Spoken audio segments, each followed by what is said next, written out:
एक सांगते महाराज, जीवनामध्ये दारू पिऊ नका गड्या. दारूने आपलं आयुष्य तर नाशिवंत पावलं जातच, पण आपल्या बरोबर आपल्या संसाराचा सुद्धा खेळ खंडोबा. जगाला कधीच हिणू नका. जगाची निंदा नालस्ती करण्यापेक्षा आपण स्वतः कुठल्या जागेवर आहात याचा विचार करा. आज एखादा व्यक्ती पुढे जाण्याकरता धडपड करतोय तर त्याला त्या ठिकाणी सपोर्ट राहू द्या. नाही आपण त्याला सपोर्ट करू शकत, निदान 2 शब्द प्रेमाचे बोला, नक्कीच तो पुढे जाईल. पण त्याला मागे ओढण्याचा प्रयत्न करू नका, कारण मागे ओढणं हे म्हणजे पाप आहे. तो कष्ट करतोय आणि आपल्याला अभिमान पाहिजे. काही वेळेस असं होतं की आपलेच आपल्याला धोका द्यायला लागतात, आपलेच आपल्याला त्या ठिकाणी मागे ओढायचा प्रयत्न करताय. अरे दुसऱ्यांना मागे ओढून आपल्याला काय आनंद मिळणार आहे? त्यापेक्षा आपण पुढे जा.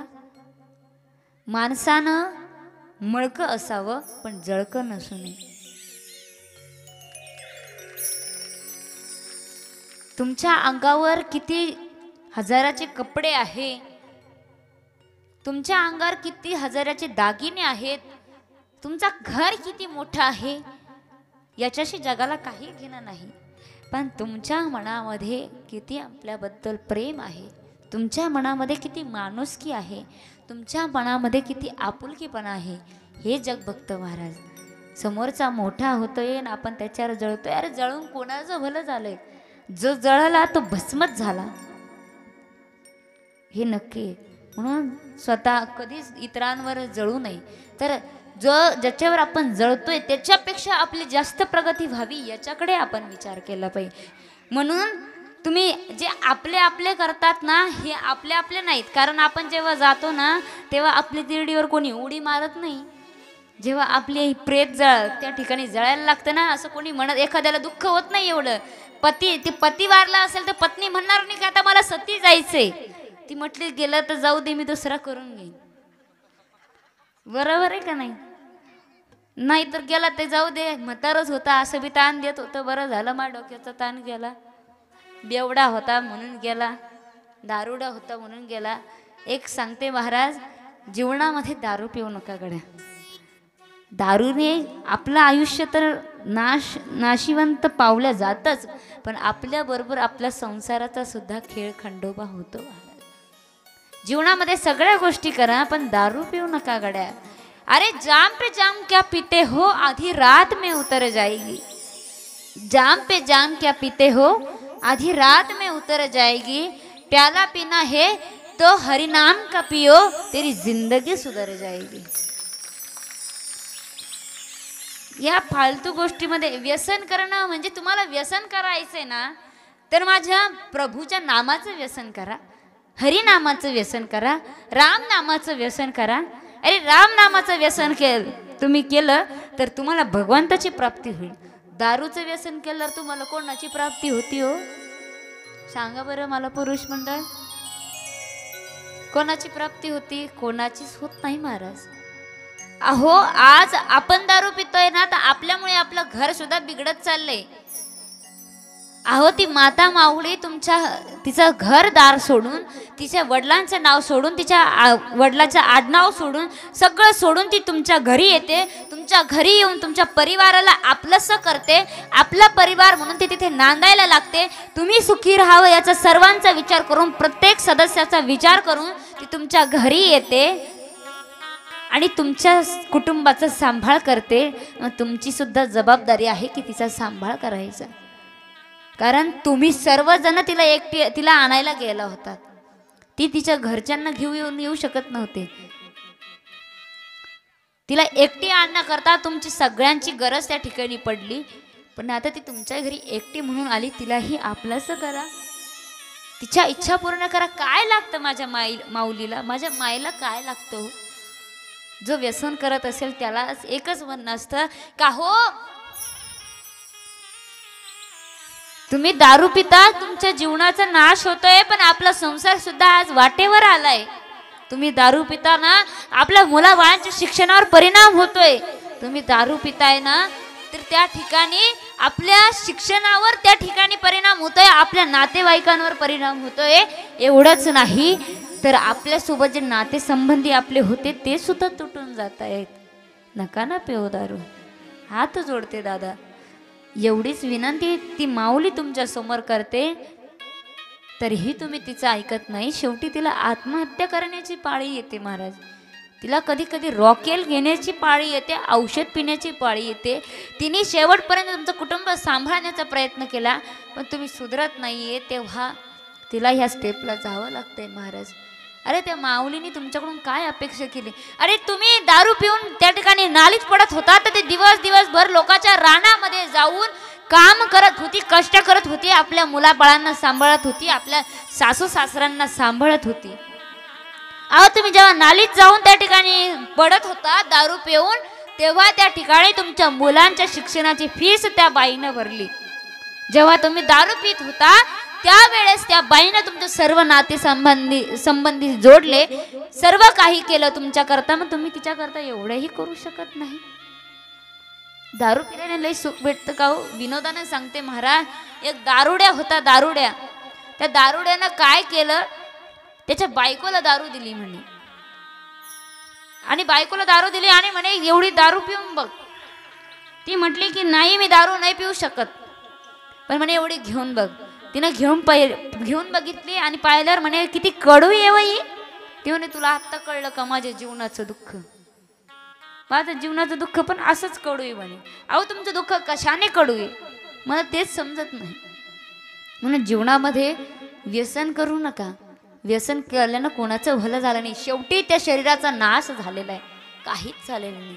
म्हणून हात जोडून मायबाप विनंती करते, व्यसन नावाची गोष्ट सोडून द्या आणि हरिनामाचं व्यसन करा. जीवन सुधारल्याशिवाय राहणार नाही. आणि ते हरिनामाचं व्यसन म्हणजे आपल्या रामकथेमार्फत आहे. म्हणून आपण रामकथा श्रवण करायची आहे. महाराज कालपर्यंत आपण भगवान राम प्रभूची कथा श्रवण केली. सीतामाईंचं हरण झालं. सीतामाईंचं हरण झाल्यानंतर प्रभू रामचंद्रजी त्या ठिकाणी त्या सीतेचं त्या ठिकाणी त्या सोन्याचं हरणाचं त्यांनी वध केला आणि सोन्याच्या हरणामध्ये जो खऱ्या रूपात मारीची होता त्या मारीचीचा वध केला. आणि सीतेला सीतेने ते आपल्या दीराला पाठवलं होतं, म्हणजे लक्ष्मणाला पाठवल्यानंतर लक्ष्मणाला सांगितलं, लक्ष्मणा माझ्या पतीला काहीतरी झालंय, तुझ्या भावाला काहीतरी झालंय, तुम्ही जा. त्या ठिकाणी पाठवून दिलं. रामाने पाहिलं, अरे हा तर माझ्या पत्नीला सोडून आलाय. आणि लक्ष्मण का आला म्हणून विचारपूस केली. ते सांगितलं, भाई साहब आपके पास मुझे सीता माई ने भेजा है, सीता माता ने मुझे भेज दिया है, इसलिए मैं आया. नहीं तो मैं सीता माई को छोड़ के नहीं आता था, पर उन्होंने मुझे भेज दिया. म्हणून त्या ठिकाणी आपल्या भावाचे आपल्या आईची आज्ञा म्हणून त्या ठिकाणी लक्ष्मणजी गेले. आणि लक्ष्मणजी गेले, रामप्रभूंनी सांगितलं, अरे त्या ठिकाणी अनेक पक्षी फिरत असतात, प्राणी फिरत असतात, आणि ते प्राणी फिरल्यावर एखाद्या निशाचराने आपल्या सीतामाईला काही नुकसान पोहोचवलं तर काय करशील? म्हणून दोघंही त्या ठिकाणी वापस आले. आणि वापस आले तर कुटियामध्ये बघतात सीता नव्हती महाराज. सीता गायब झाली. सीते सीते सीते म्हणून त्या ठिकाणी ओरडायला लागले, इकडे तिकडे शोधायला लागले. आणि शोधता शोधता तिकडे समोर एक जटायू नावाचा गरुड त्या ठिकाणी पडलेला दिसला. आणि जसा गरुड पडलेला दिसला तर ते गरुडाकडे गेले महाराज. जो गरुड पडलेला होता तो प्रभू रामचंद्रजीचा मित्र होता. आणि त्या मित्राने काय केलं म्हणे की सांगितलं, मांडीवर घेतलं प्रभू रामचंद्रने. आणि जसं मांडीवर घेतलं तर मांडीवर घेतल्यानंतर विचारलं जटायूला की जटायू सांग म्हणे तुझे मृत्यू कशामुळे झाला, कोणामुळे झाला? तेव्हा जटायूने सांगितलं, आपल्या सीतामाईला घेऊन एक राक्षस घेऊन गेलेला आहे आणि तो राक्षस सीतामाईला त्रास देत होता आणि मी वाचवण्याकरता त्या ठिकाणी गेलो तर त्याने माझे पंख छाटले आणि अशा प्रकारे माझा मृत्यूच्या दारी मी आता मृत्यूच्या मुखात मी पडलेलो आहे. एवढं सांगण्याकरता मी हा प्राण आतापर्यंत वाचवून ठेवला. प्रभू धन्य आहे की मला तुमची मांडी प्राप्त झाली, तुमचे दर्शन प्राप्त झालं आणि तुमच्या या कामामध्ये माझा हातभार लागला, म्हणून मी खूप धन्य मानतो स्वतःला. असं म्हणून त्या ठिकाणी जटायूने प्राण सोडले महाराज. जटायूचे कोणी परिवार नव्हता आणि कोणी परिवार नसल्यामुळे जटायूचे जे उत्तर संस्कार होते ते प्रभू रामचंद्रजींनी केले आणि प्रभू रामचंद्रजींनी केल्यानंतर त्या ठिकाणी त्यांना श्रद्धांजली वाहिली आणि श्रद्धांजली वाहिल्यानंतर मग पुढे निघाले महाराज राम आणि लक्ष्मणजी. आणि सीता दिसत नाही म्हणून शोध चालू आहे. सीता सीता सीता सीता म्हणून त्या ठिकाणी आवाज देत आहेत आणि आवाज दिल्यानंतर पुढे चालत चालत चालत झालं असं की अजून एक कवंद नावाचा एक राक्षस होता. तो सुद्धा धावून आला होता जो पूर्वजन्मामध्ये तो राक्षस गंधर्व होता आणि त्यांनी ब्रह्माची निंदा केली. त्याच्यामुळे त्याला हा राक्षसाचा जन्म प्राप्त झाला. या शापातून मुक्त होण्याकरता प्रभूने त्याचा वध केला आणि त्या ठिकाणी प्रभूने त्याचा उद्धार करून टाकला. पुढे हळूहळू हळूहळू त्या ठिकाणी प्रभू रामचंद्रजी पुढे पुढे वनगमन करतायत आणि ज्या कर्माची आपल्याला आतुरता होती शबरी मातेची कथा तिला आता सुरुवात झाली महाराज. त्या ठिकाणी रामचंद्रजी पुढे जात आहेत. शबर नावाचा एक राजा आहे. त्या राजाची मुलगी म्हणजे शबरी माता. एकदा शबरी मातेचं काय झालं की शबरी माता त्या ठिकाणी जात असताना त्या ठिकाणी राहत असताना लहानची मोठी झाली थोडीशी वयामध्ये आली लग्नाच्या. तिच्या वडिलांनी तिचा विवाह ठरवला महाराज. लग्नाची तयारी सुरू झाली आणि लग्नाची तयारी सुरू झाल्यावर त्या ठिकाणी सांगितलं शबरजीने की तुझ्या विवाहाची ही तयारी चालू आहे. तेव्हाच विचारलं शबरीने की पिताजी माझ्या लग्नाची तयारी सुरू आहे पण हे जे समोर हे दारूची माठं ठेवलेले आहेत हे समोर हे पक्षणीचे हे काही पक्षणीचे जे मटण वगैरे ठेवलेलं आहे का ठेवलेलं आहे हे पक्ष्यांना असं कापलेलं का आहे त्यांची त्या ठिकाणी हा मांसाहार का ठेवलेला आहे. त्या कारण शबर हा भिल्लांचा राजा होता आणि शबरी माता ही भिल्ला समाजाची असल्यामुळे शबरजीने सांगितलं शबरी मातेला सांगितलं की हे जे आहे तुझ्या विवाहाची तयारी आहे आणि आपले जे पाहुणे येईल त्यांची भूक तुष्ट करण्याकरता त्यांच्या तुष्टता प्राप्त करून देण्याकरता तृप्ती करता हे आपण आयोजन केलेलं आहे.